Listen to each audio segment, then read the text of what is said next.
सबसे पहले तो मैं मशकूर हूँ बलूचिस्तान के उस इलाके का, उस खित्ते का जहाँ पे मकरान ने हमेशा बलूचिस्तान की सियासत में उसका हर अव्वल दस्ते का किरदार रहा। उनकी सियासत की बदौलत आज मकरान आज नसीराबाद में, कलात में या बलूचिस्तान के दीगर इलाकों में अगर कहीं पे भी नहीं, ये सीपेक मज़ीद आपको ग़ुलामी में जकड़ेगा। इस सीपेक के जो असरात हैं, इनके जो फ़वाइद हैं, ये बलूचिस्तान को तो नहीं, शायद इसके फ़वाइद पंजाब को हासिल हों, दूसरे खित्ते के लोगों को हासिल हों। सीपेक पे इस वक्त भी अरबों रुपए खर्च हो चुके हैं। आज भी बलूचिस्तान में उसका एक मोटरवे नहीं बना।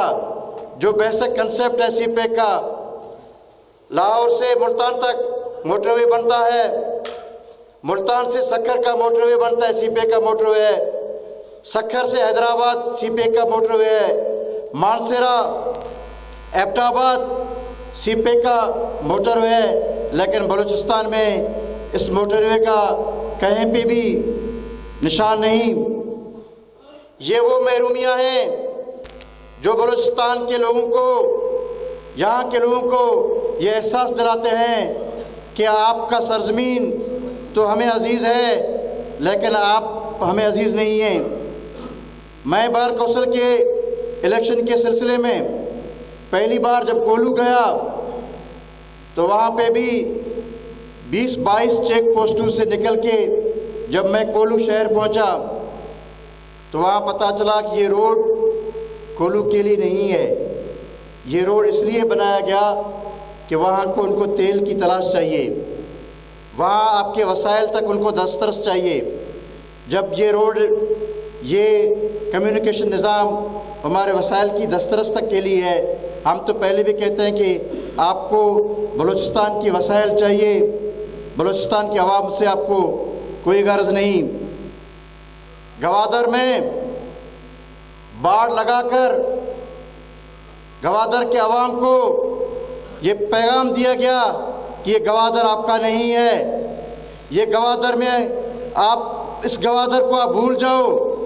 सबसे पहले बलूचिस्तान बार कौंसिल ने, हमने जाकर बलूचिस्तान हाई कोर्ट में गवादर के हवाले से एक सीपी दाखिल की। वहाँ पे हुकूमत बलूचिस्तान का मौक़िफ़ आता है कि गवादर में पीसी होटल के हमले के बाद हम गवादर को सिक्योर रखना चाहते हैं। क्या जब मेरियट इस्लामाबाद में हमला हुआ तो आपने इस्लामाबाद को भी बाढ़ लगाए? जब GHQ पिंडी पे हमला भी हुआ, क्या आपने पिंडी को बाढ़ लगाए? तो क्या ये पॉलिसी सिर्फ गवादर के अवाम को सिक्योर करने के लिए है, या गवादर के अवाम भेड़ बकरियों की तरह उसको बंद करके उनको आप बंद करना चाहते हैं? क्या आर्टिकल 15 जो कि आपका अपना मुर्तकबशुदा आइन है, पाकिस्तान के आइन इस की तहत हम ये कहते हैं कि आर्टिकल 15 हम ये कहता है किसी भी शहरी को, किसी भी मुल्क के बाशिंदा को आप उसकी फ्री मूवमेंट को आप नहीं रोक सकते। बाढ़ लगाकर आपने ये मैसेज दिया कि यहाँ के लोगों का कोई आइनी हकूक़ नहीं है, यहाँ के लोगों का कोई सियासी हकूक़ नहीं है। लेकिन मैं समझता हूँ कि आज भी, आज का ये जो मजमुआ है, मैं समझता हूँ कि अगर इस मुल्क में, अगर इस सिस्टम को बचाना होगा तो आपने इस मुल्क के अंदर सियासी निज़ाम को बहाल करना होगा। इस मुल्क के अंदर हकीकी मानों में जमहूरियत को फ़ाल करना पड़ेगा। आप कहते हैं कि आप सिलेक्टेड के नाम से भी घबराते हैं कि हमें सिलेक्टेड भी ना करो, और आप ये कहते हैं कि हमें पिज़्ज़ा के नाम से भी ना पुकारो। तो क्या आपको क्या नाम दें?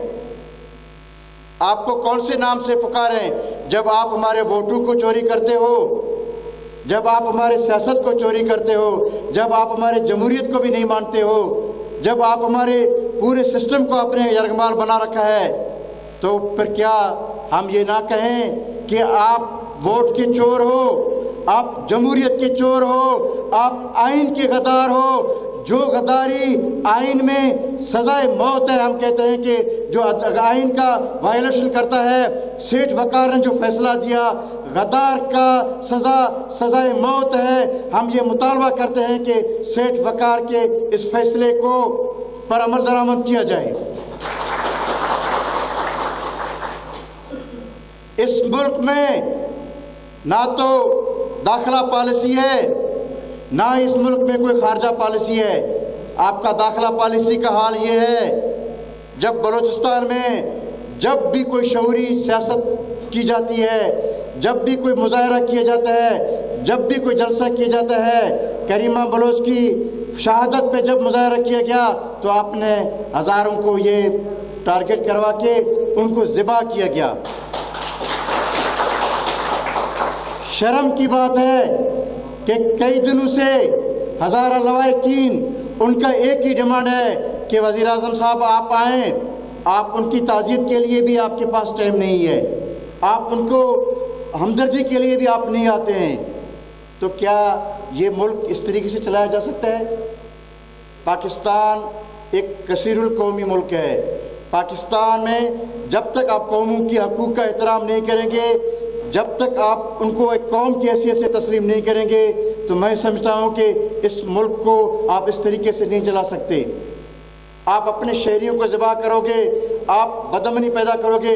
आपका दाखिला पॉलिसी का हाल ये है कि आपके आए रोज़ बलूचिस्तान में बम धमाके, टारगेट किलिंग, ये सब कुछ जो मुल्क में कुछ हो रहा है, ये आपकी दाखिला पॉलिसी की है।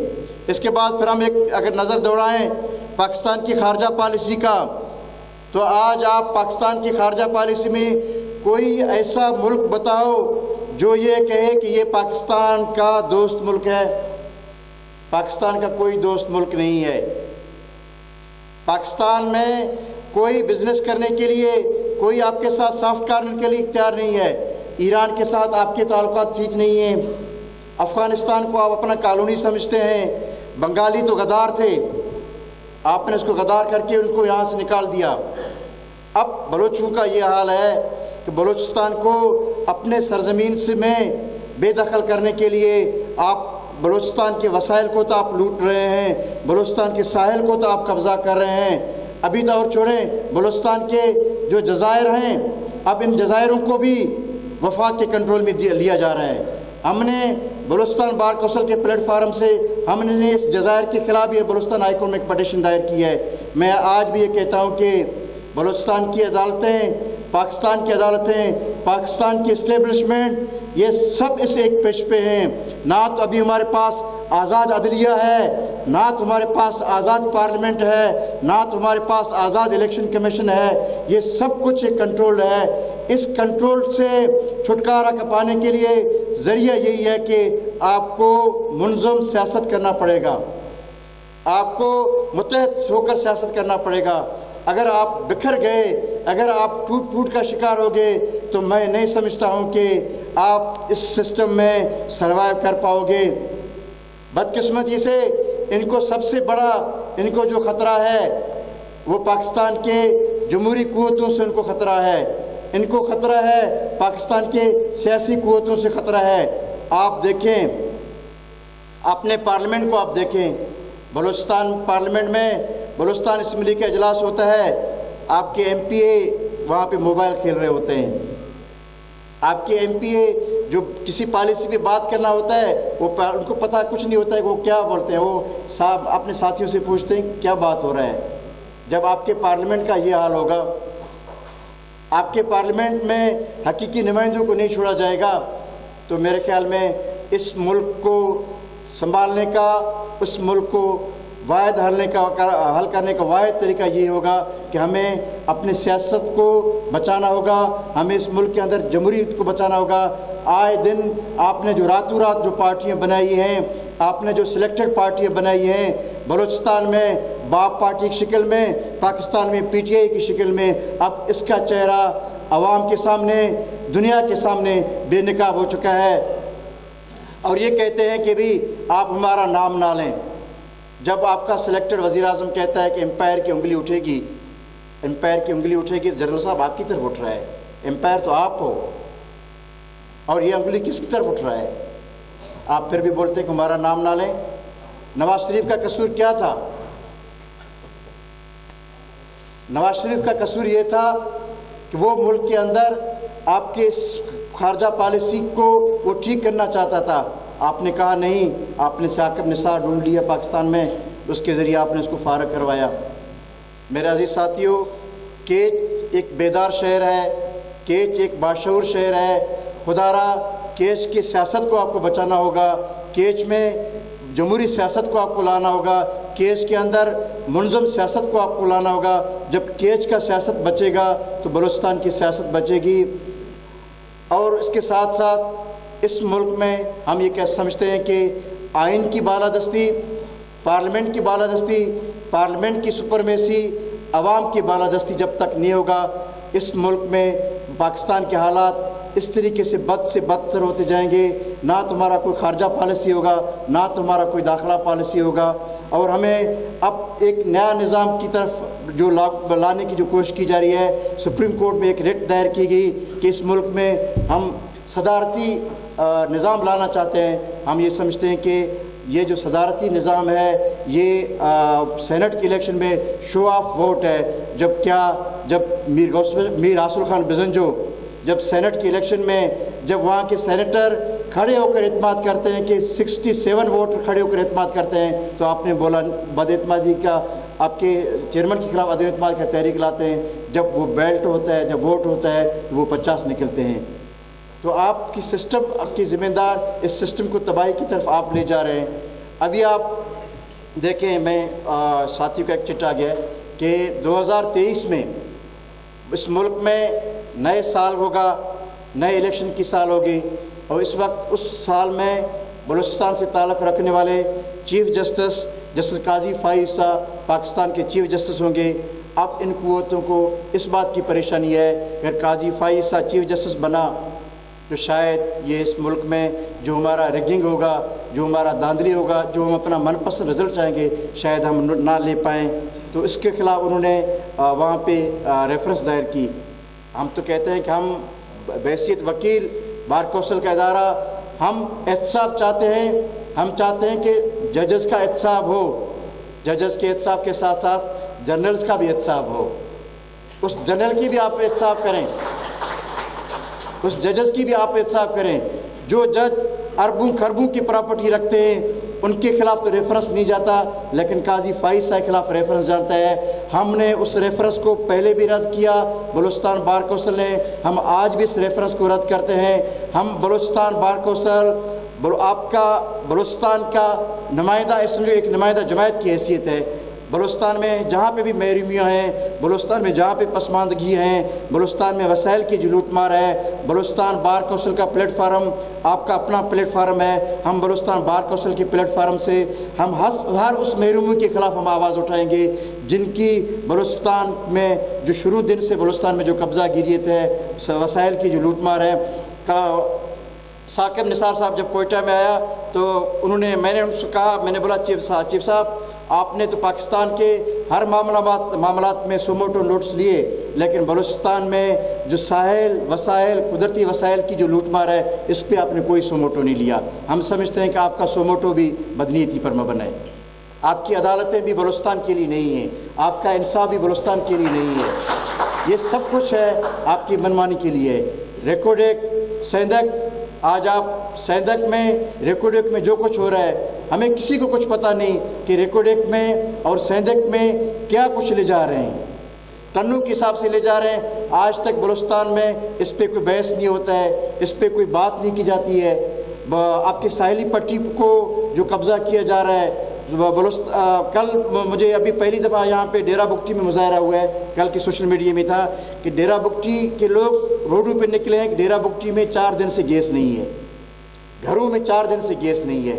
जहाँ पे गैस निकलता है वहाँ के मकामी लोगों को गैस नहीं पहुँचता। बेरोज़गारी का हाल ये है कि बलूचिस्तान में सवाए नसीराबाद के ग्रीन बेल्ट के वो भी निज़ाम उन्होंने तबाह कर दी। हमारा बलूचिस्तान के लोगों का ज़रिए माश आपका ये बॉर्डर है।